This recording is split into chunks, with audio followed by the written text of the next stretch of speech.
marché. Moi, j'ai travaillé dur pour avoir ces économies. 5 ans.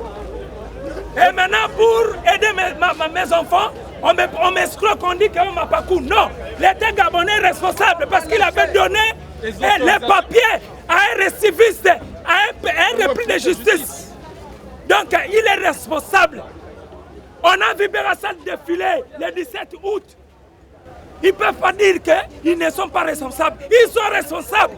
Parce que si Berassal marchait dans les formels, fonctionnait dans les formels, il ne devait pas défiler le 17 août. Moi, j'ai travaillé dur. On a agressé Daniel Cousin. Je suis allé là-bas, étant qu'agent de sécurité. J'ai gardé le ministre Mathias Otunga. J'ai gardé sa famille. J'ai gardé Madame Ida Retenon, étant que ministre. J'étais son garde. Chaque jour, j'étais derrière elle. Je suis venu au Gabon, je n'ai pas volé. Je n'ai pas volé. Et je n'ai jamais fait la prison chez moi. Je suis venu travailler honnêtement. Et j'ai gagné mon argent. Je m'apprêtais à repartir chez moi en RDC pour aider ma famille, mes enfants. Mais aujourd'hui, on me prend tout. On prétend dire que Mapakou a pris. Mapakou n'a pas pris parce que nous savons bien que dans les banques gabonaises, on ne peut jamais avoir des milliards et elles sont volées. Jamais. Nous savons bien que c'est l'État. C'est l'arnaque organisée. C'est l'arnaque organisée. Et nous disons que nous sommes prêts.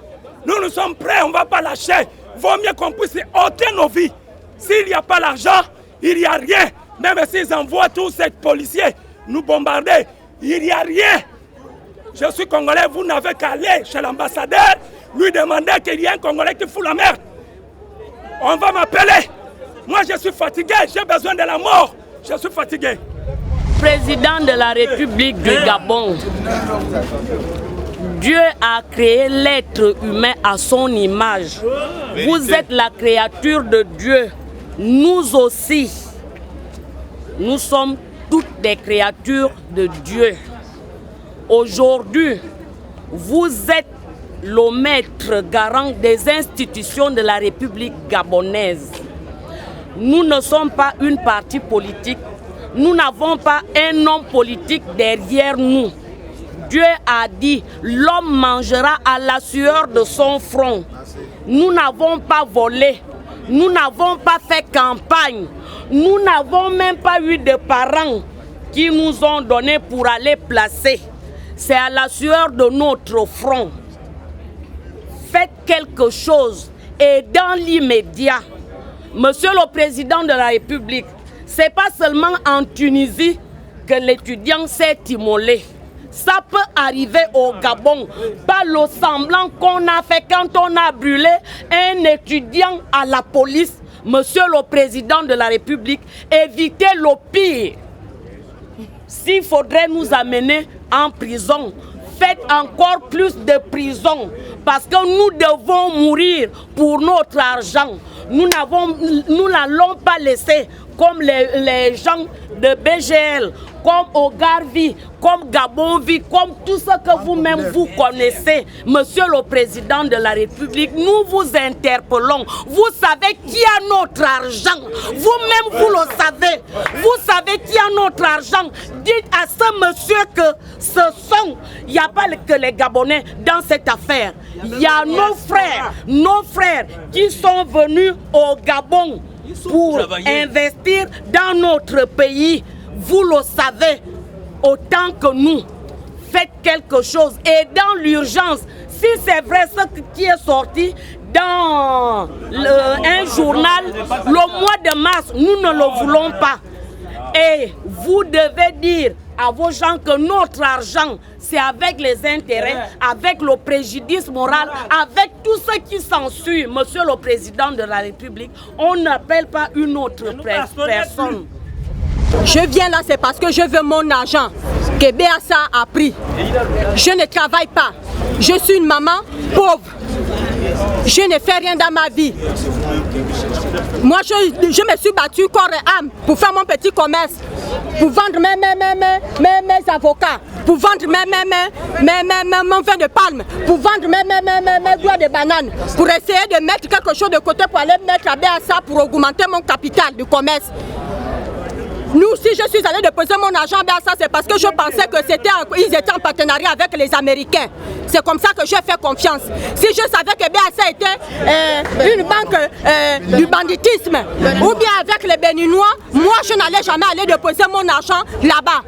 Parce que les publicités passaient tout le temps, à la 1, à la 3. C'est pour ça que j'ai eu confiance à aller déposer mon argent. Monsieur le Président, nous avons besoin de votre intervention parce que je vais vous dire la vérité. Vous êtes là, vous êtes notre père, vous êtes notre chef. Vous avez dit au discours, parce que moi je vous suis tous les jours dans votre discours que vous faites. Vous avez dit au discours que vous allez nous protéger, nous les Gabonais, les mères des familles. Voilà que nous sommes là en tant que mères des familles. Nous avons besoin de votre concours, nous avons besoin de votre aide. Vous êtes où, Monsieur le Président? Vous êtes où? On a besoin de vous. Je suis une mère, je suis votre soeur, je suis aussi votre petite soeur. Et je vous ai toujours soutenu. S'il vous plaît, pardon, je vous demande pardon, Monsieur le Président, nous avons besoin de vous. Aidez-nous, Monsieur le Président, on ne peut pas te trimballer tous les jours comme ça, matin, midi et soir. Pardon, Monsieur le Président, pardon. La journée a été bien heureuse pour l'ex-président de la Commission de l'Union africaine, Jean Ping. La convention de la diaspora gabonaise a réuni ses partisans dans la capitale française pour désigner Ping comme le meilleur candidat de l'opposition radicale lors de l'élection présidentielle de 2016. Il suffit de voir les effervescences que l'on voit dans chacun de ces déplacements.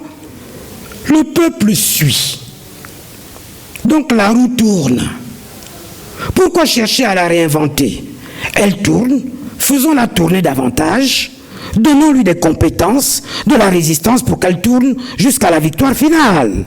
L'opposant René Ndemezo-Obiang n'a pas manqué, loin des frontières nationales, de dire un mot sur les choix par l'opposition et en particulier l'offrant d'une figure emblématique, charismatique, disposant d'un programme à même de mettre le Gabon à l'abri du besoin et de la peur. Un candidat unique devant être le porte-étendard des forces du changement à l'occasion de la présidentielle de 2016. Comme vous le savez tous, j'ai exprimé depuis plusieurs mois à ce sujet ma nette préférence pour Jean Ping.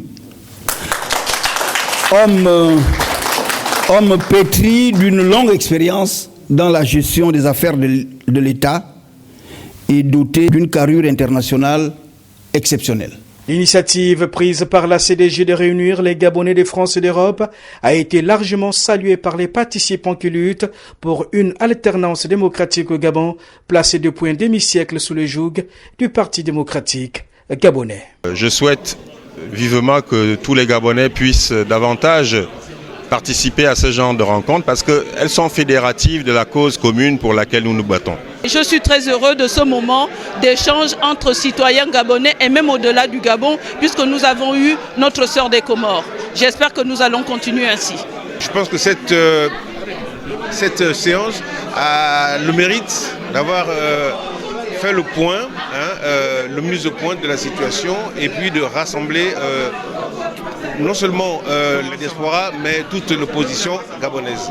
Enfin, que l'on habite au bord de la Seine ou au bord de l'Ogooué, le rendez-vous est pris pour 2016 et le parti au pouvoir qui a un bilan à défendre n'a pas encore dit son dernier mot. Pour le moment, le peuple gabonais reste encore dans l'expectative.